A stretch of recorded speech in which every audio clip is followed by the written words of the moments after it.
So our next presentation here is with my friend Benjamin Dichter, also known as BJ. He is the spokesperson for the Canadian trucker protest back a couple of years ago, which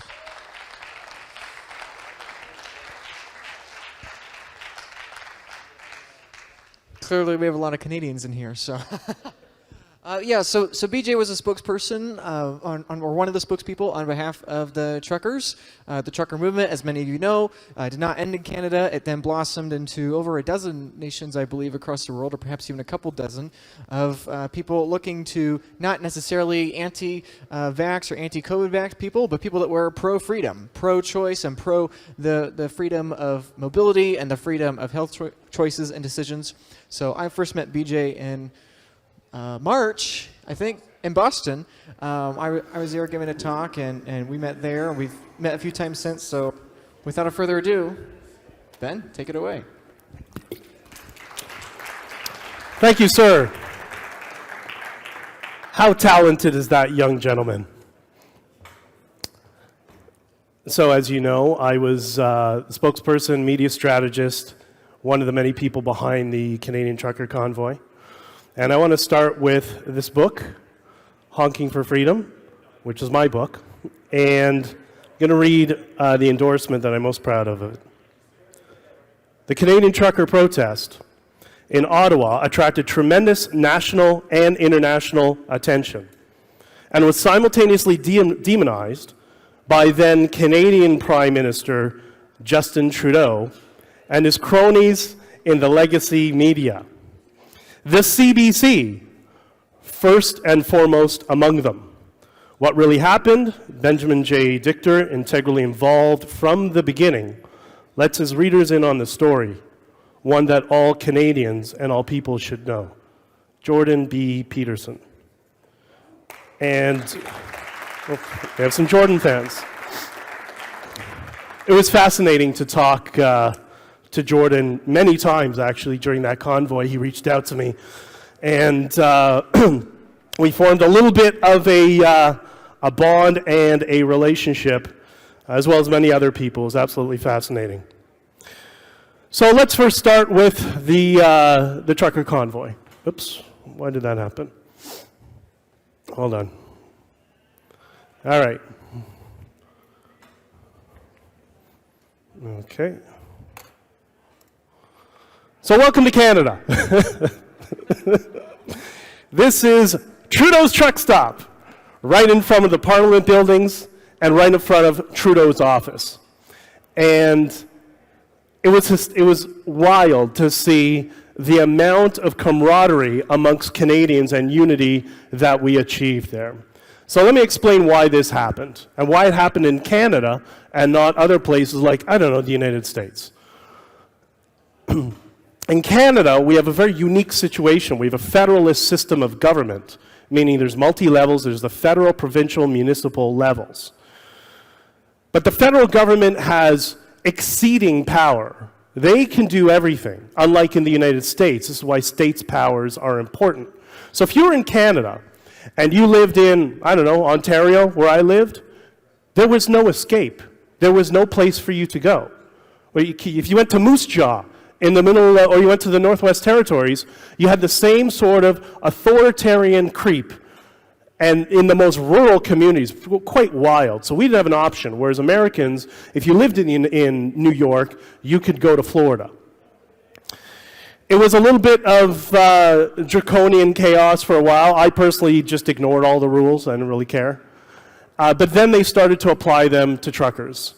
And that was one of the industries, at least, that was still able to function and at least kept our economy alive. But then Prime Minister Blackface, as I refer to him, decided, oh, no, we can't have truckers, can't have any sort of independence.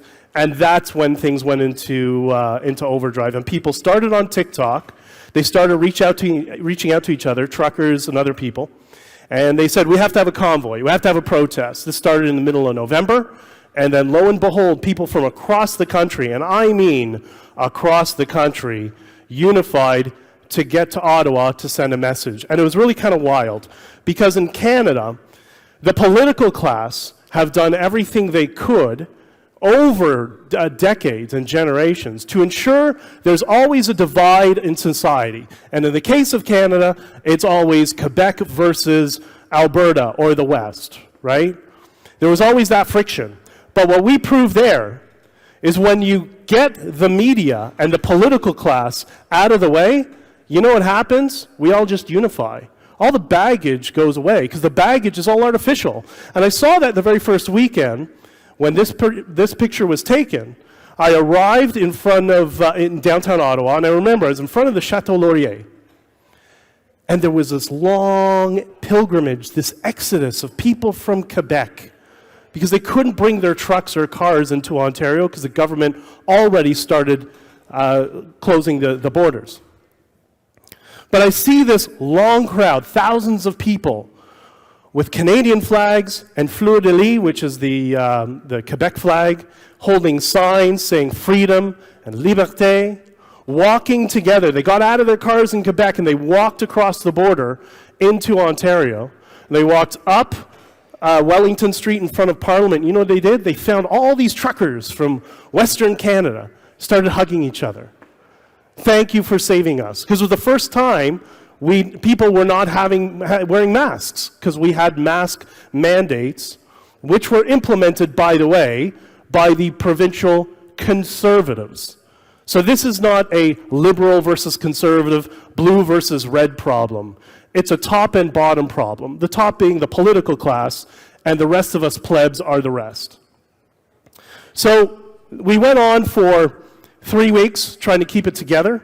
One of the frustrating problems that we had, myself, I was dealing with, was many people tied to the political class that got involved in the trucker convoy and were trying to pull it apart from the inside. So not only were we fighting with the government, but we're also fighting with people, subverters on the inside, trying to put an end to it. We did everything we could to keep it together, but what was amazing is we had 30, if I remember correctly, 35 protests or convoys in 35 different countries around the world reaching out to me. I was getting, 10,000 messages a day between all my inboxes, be it Twitter or email or whatever. And one of the things I did was I made sure I wanted this to be a lesson for the world. Just going to share more pictures. These are just nice pictures that happened there. I had thousands of media requests to interview us, participate, whatever. We were running press conferences on the weekend. And I wanted this to be the moment for alternative media to show the normies and the rest of the world you don't need the fake news. So what I did, I kind of baited them a little bit. I had a bunch of media contacts from stuff I had done politically prior because I had run for Parliament in 2015, so I knew all these people. So I sent an email to all of them, and I said, hey, we're going to have our first press conference on the weekend. If you want to join, send us an email. We have a very small venue. We'll try to accommodate you and bring you in. And then instantly, because at that point the legacy media was largely ignoring us, they immediately, and it was Globe and Mail was the first one, a major mainstream newspaper, responded, yes, we want to attend. And it's my little time to vent my frustrations. I would respond to each one of them in the legacy media and say, I'm sorry, you're not recognized as a credible news source. You're not allowed to participate.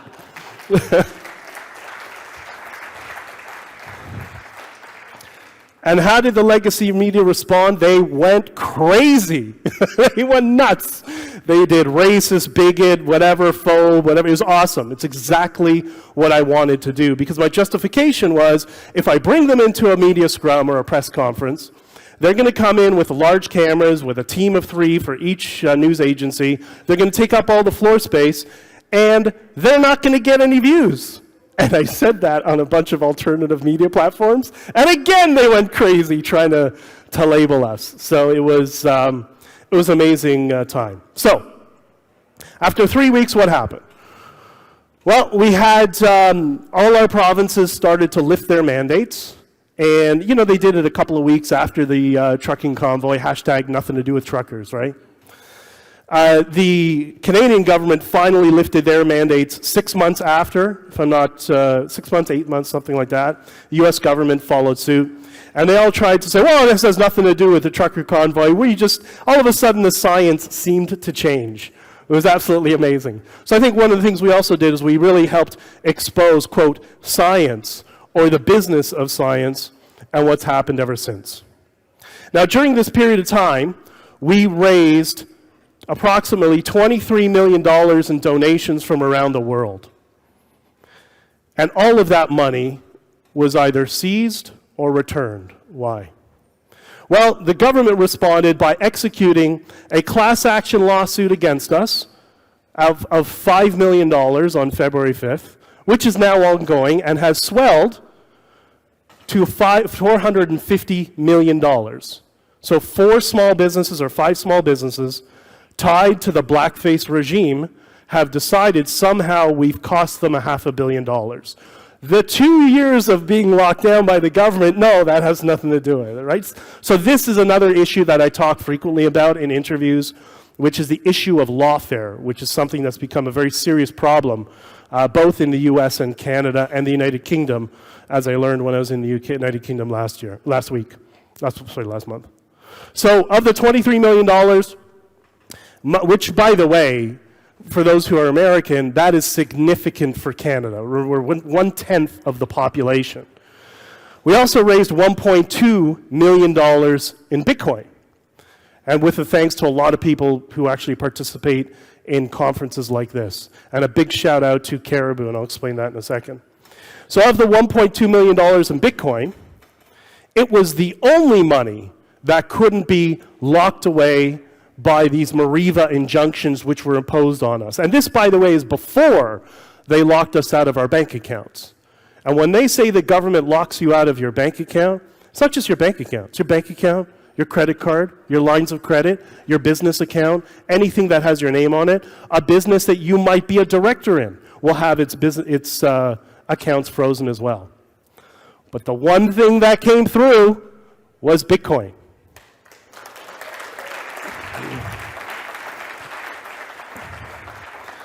And I tell that story in 2 chapters in this book, which I hope you're going to consider for Christmas. Nudge, nudge, wink, wink.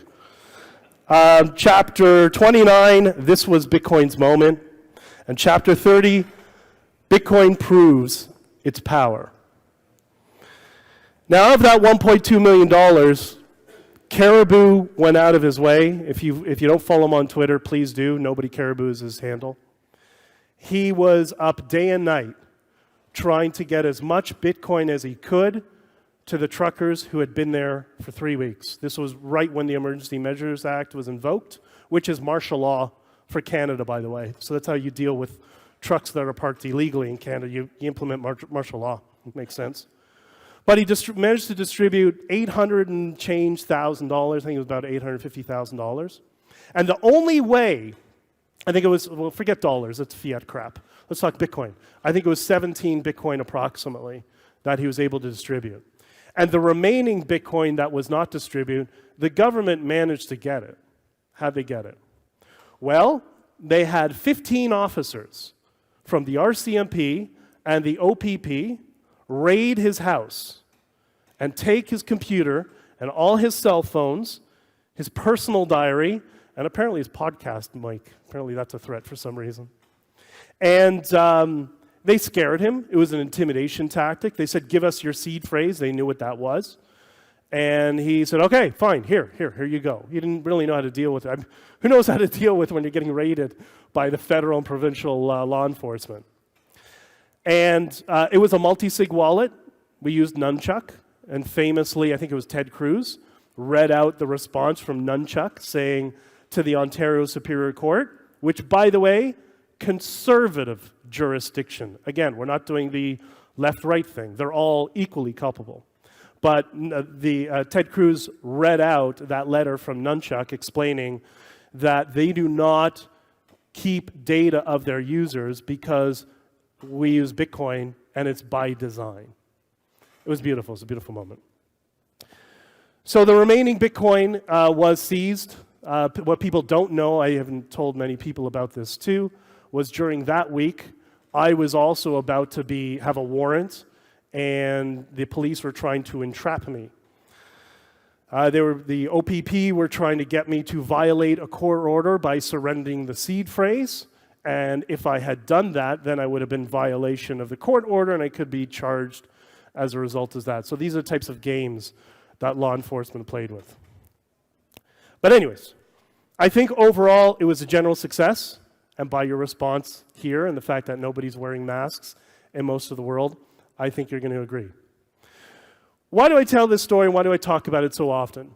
Because I think this was a pivotal moment in Bitcoin. And by the way, those are the terrorists playing hockey right in front of Parliament Hill. That's the sort of vibe that was there, by the way. Feeding the homeless, building soup kitchens, having dance parties. There were 3 saunas that were built. I didn't even know. It was absolutely great. The reason this is important, and the reason I wrote this book and also included the Bitcoin story here, is because this is our opportunity. This serves as one of many important examples to orange pill the normies in a way they can understand. I can't tell you how many people, doesn't matter age demographic, boomer, less than boomer, and younger, that I've managed to orange pill when they realize that the government can freeze their bank accounts. Even in the area of Ottawa that I was staying at, I was staying with a friend back and forth, which is primarily elderly people, not political. Apparently we had a bank run of about $1.2 trillion in Canada during that week because people who are non-political didn't understand what was going on. All they understood was that the government is freezing their money. And I mention all of this because I think there's something we could do better in the Bitcoin space when it comes to orange pilling people. And that is teaching people or using the techniques of persuasion to bring people into the space.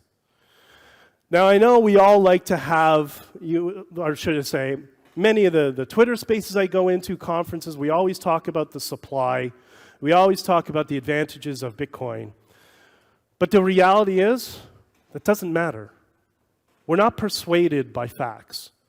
That's not the operating system of human beings. We may think so, but we're all persuaded emotionally, and we post-rationalize things. And that's where the data comes in, and it becomes important. I think that we have a major opportunity here now to capitalize on the ability to persuade people into Bitcoin utilizing the Freedom Convoy as one of the examples, and freezing bank accounts as another example. It's powerful because it uses the emotion of fear. And unfortunately, fear is the most persuading emotional state. That's why politicians use it all the time. Well, why aren't we doing the same, right? We all know that number goes up is the best onboarding technology of Bitcoin, the best aspect of it. But that's not for people who are going to be sustained into the space.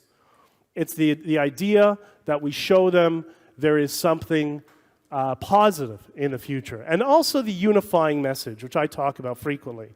The fact that many of us in this room here, we have very different political views.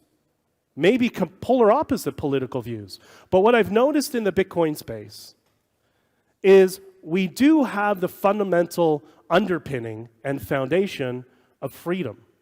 The freedom to engage with each other. I can't tell you, there's so many people now that maybe 5, 6 years ago, we probably wouldn't have been able to engage in a conversation.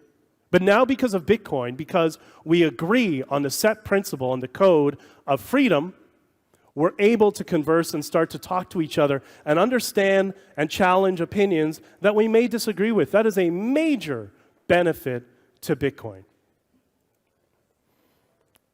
By the way, that is a W900. So those of you who don't know trucks, that's like the Harley Davidson of trucks. So when we talk about persuasion, I want to give a good example. Now, we can argue the aspects of Bitcoin, and we've all been there. It's really frustrating. I'm sure you've all had this experience. When you say Bitcoin, what is the automatic response? Oh, Bitcoin goes down, right? People lose money with Bitcoin because people are trained to respond to stimulus on things that they don't understand that are complex. So Bitcoin equals losing money or whatever. This is for the normies who've bought into the fake news media frame.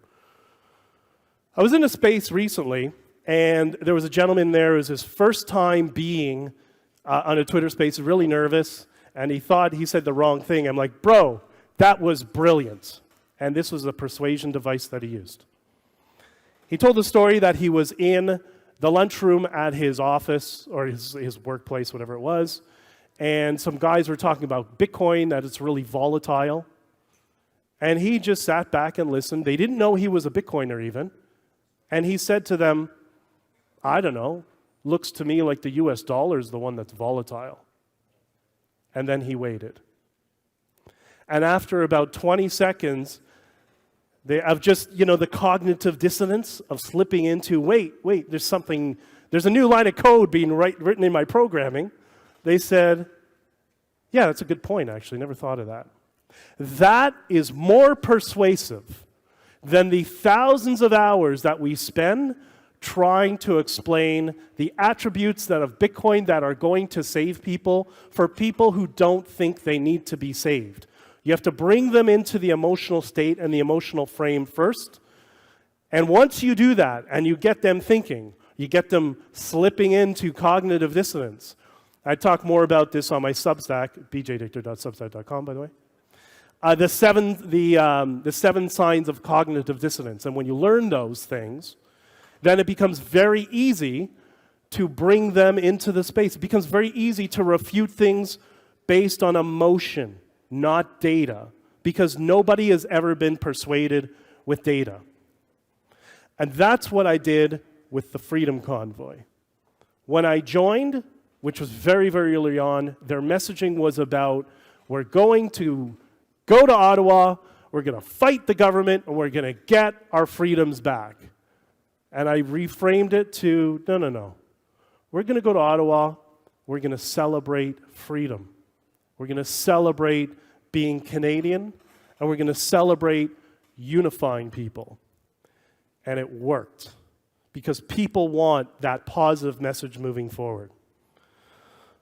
So my last statement here to say to you is, as you continue to orange pill, and please do it, I know a lot of people get frustrated with orange pilling, I want you to think more carefully about trying to persuade people, not trying to give them data points on Bitcoin. And if you do that, we're all going to grow the network together. Thank you. HonkingForFreedom.com.